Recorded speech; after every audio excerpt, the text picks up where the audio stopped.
ईमान वालों की तो बड़ी अजमत है ना, ईमान पर मौत हो गई, क्या बात है साहब।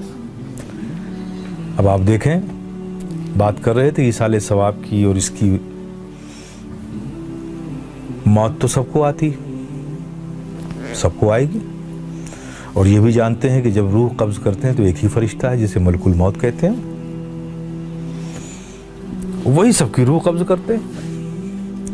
काफिरों को भी करते हैं, मोमिनों की भी करते हैं कि नहीं करते हैं, गुमराहों की भी करते हैं, मुर्तद लोगों की भी करते हैं, और ये गुस्ताखों की भी करते हैं।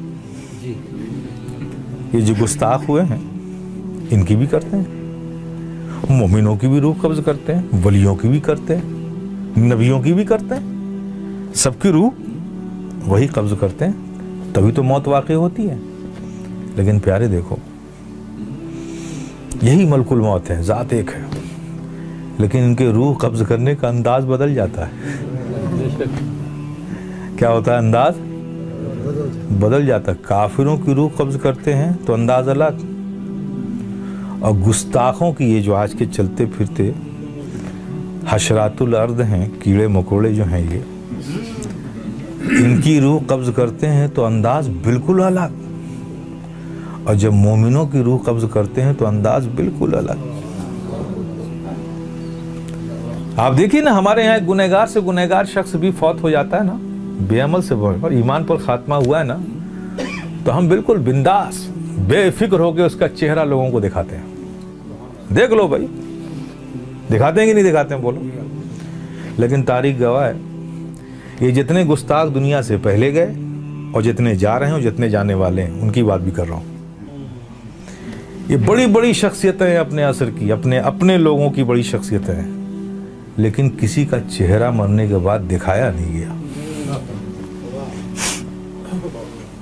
नहीं दिखाया गया। और हमारे यहाँ बेअमल से बेअमल आदमी भी हो, ज़ियारत का प्रोग्राम होता है भाई, नहला धुला के, कफन पहना के, चेहरा खोल के रख देते हैं, आओ भाई सब देख लो, कोई फिक्र नहीं, कोई खौफ नहीं। लेकिन ये अपने किसी बड़ों का चेहरा, ये एक तारीख है बाबू, नहीं दिखाते। वजह क्या है? वजह एक ही है,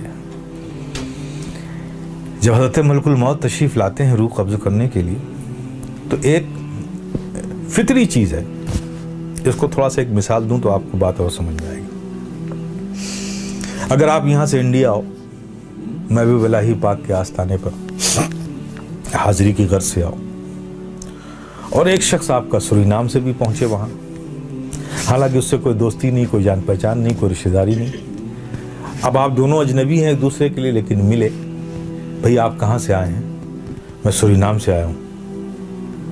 तो आप मुझे बताइए, दिल में ऑटोमेटिकली मोहब्बत पैदा हो जाएगी कि नहीं? होगी कि नहीं होगी? एक फितरी चीज़ है ना, फितरी चीज़ है ना, मोहब्बत तो पैदा हो ही जाएगी। हालांकि आप उसे जानते नहीं, कोई रिश्तेदार भी नहीं, इससे पहले कभी मिले भी नहीं, आप फर्स्ट, हाँ भाई मैं भी सूरीनाम का, अरे आओ भाई चलो चाय पीते हैं। आप भी सूरीनाम से हैं? जी मैं भी सूरीनाम का हूँ, आइए चलिए चाय पीते हैं। यही तो कैफियत होती है ना हमारी, होती है ना। किसी अजनबी जगह पर एक मुल्क का सिर्फ है ताल्लुक, कुछ नहीं, ऑटोमेटिक मोहब्बत पैदा हो गई है ना। बस यही मामला यहाँ भी है, यही मामला ये भी है। चूंकि फरिश्तों का जो अकीदा है हमारे आका के हवाले से, वो सारे फरिश्तों का एक है, वही अकीदा है जो जिब्रील अमी का है। चूंकि सारे मलाइका के सरदार का नाम क्या है? जिब्रील अमी है।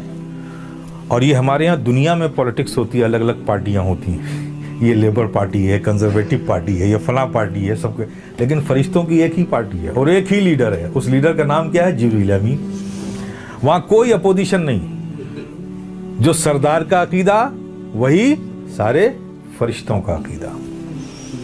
अब आपको पता ही जिब्रील अमी का क्या अकीदा। मेराज की रात में उस सफ़र में जिब्रील अमी ने अपना अकीदा जाहिर कर ही दिया ना। सिद्दतुल मुंतहा पे पहुँचे, अल्लाह के प्यारे हबीब से कहा, या रसूलल्लाह अब मेरी हद तो यहीं तक है, अगर मैं इससे ऊपर एक बाल के बराबर भी ऊपर गया तो मेरे पर जल जाएंगे, जल जाएंगे, आप जाइए। आप जाइए। लेकिन देखिए जिब्रील अमीन ने अपना अकीदा जाहिर कर दिया।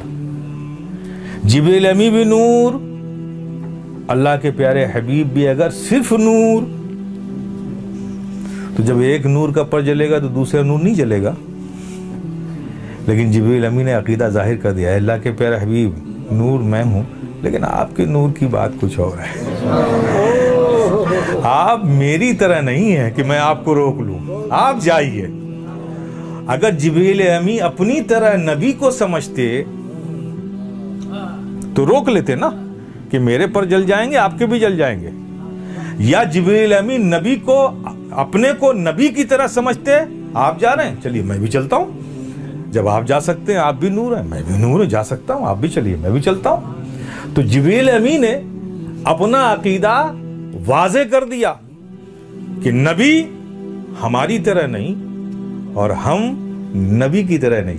तो जब जिब्रील अमीन का ये अकीदा आ गया तो सारे फरिश्तों का यही अकीदा, अब सारे फरिश्तों का यही अकीदा है। तो जब हम जैसे गुनहगार नबी के गुलामों की रूह कब्ज करने मलकुल मौत आते हैं ना, तो देखते हैं अच्छा ये वही है जो नबी की ताज़ीम करता है, अदब करता है, एहतराम, गुनहगार है लेकिन नबी का वफादार है। तो उनके दिलों में मोहब्बत आ जाती है। अरे ये तो मेरे अकीदे वाला है, ये तो मेरे अकीदे वाला है, ये नबी को अपनी तरह नहीं समझता और अपने को नबी की तरह नहीं समझता, यही अकीदा तो मेरा है। इस यकसानियत की वजह से मुरव्वत आ जाती है। तो फिर वो रूह हमारी कैसी निकालते हैं मालूम? ऐसे निकालते हैं जैसे आटे से बाल निकाल लिया जाए। इसलिए हमारे चेहरों पे कोई सिलवट नहीं आती, हमारे चेहरे मस्क नहीं होते, हमारे रुख टेढ़े नहीं होते, हमारी आंखें खिंचती नहीं, हमारे मुंह टेढ़े नहीं होते, शादाब रहते हैं जैसे अभी ये सो गया। गुनहगार से गुनहगार शख्स हो, ऐसा लगता है जैसे अभी ये सो गया है। इसलिए रूह उन्होंने ऐसी निकाली जैसे फूलों से खुशबू निकल जाती है। सुभान अल्लाह। और यही जब इन गुस्ताखों की रूह निकालने के लिए पहुंचते हैं, अच्छा नबी को अपनी तरह समझता था, अपने को नबी की तरह समझता था, तो अब जाहिर है कि उनके अकीदे से इख्तलाफ करने वाला, जो उनका अकीदा उसका मुखालिफ है ये, तो जाहिर है वहाँ मुरव्वत नहीं, वहाँ शिद्दत आ जाती थी। इसलिए वो रूह ही नहीं निकालते थे। जब रूह खींचते थे तो खुदा जाने क्या क्या खिंच जाता है, इसलिए कि चेहरे उनके बिगड़ जाते हैं।